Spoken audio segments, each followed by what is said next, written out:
Telling me you were involved with an NGO back in 1992 at the original Rio Earth Summit. Do you think we've moved on much from those 20 years ago?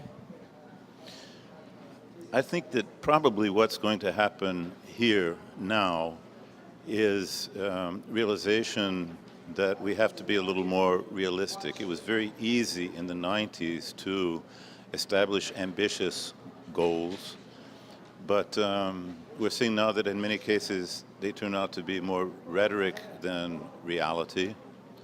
Of course, it would be wonderful if we could establish ambitious and binding goals for the whole world, but realistically that's very difficult to achieve, to reach those agreements with all of the divisions that exist among the world, with the economic crisis that makes it difficult to transfer resources, and with the resistance, especially on the part of the rich countries in the north, with regard to change in unsustainable production and consumption patterns.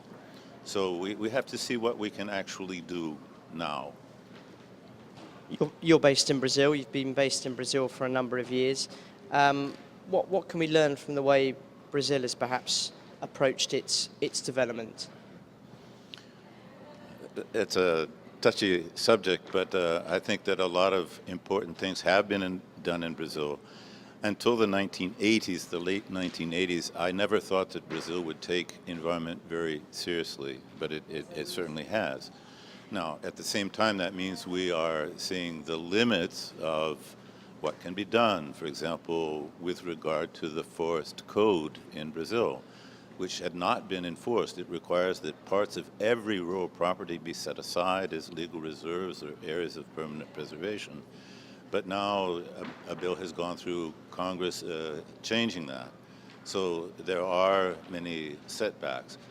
The more optimistic way to look at that is to see that we have to move from rhetoric to reality. Okay, and in terms of Brazil and the indigenous communities that I think you've been doing some research into, is it important that they have a voice at talks like this? Certainly, and I think there's been enormous progress with regard to indigenous peoples in Brazil.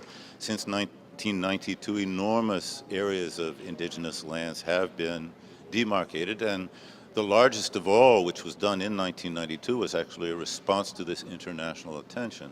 So the international attention does help in many ways. The limits to the international attention, in my view, are to focus, and even within Brazil, almost exclusively on the Amazon. Of course the Amazon is extremely important, but there are also other parts of the country that are just as important and have not received nearly as much attention as is the case of the savannas and also the semi-arid part of the Northeast.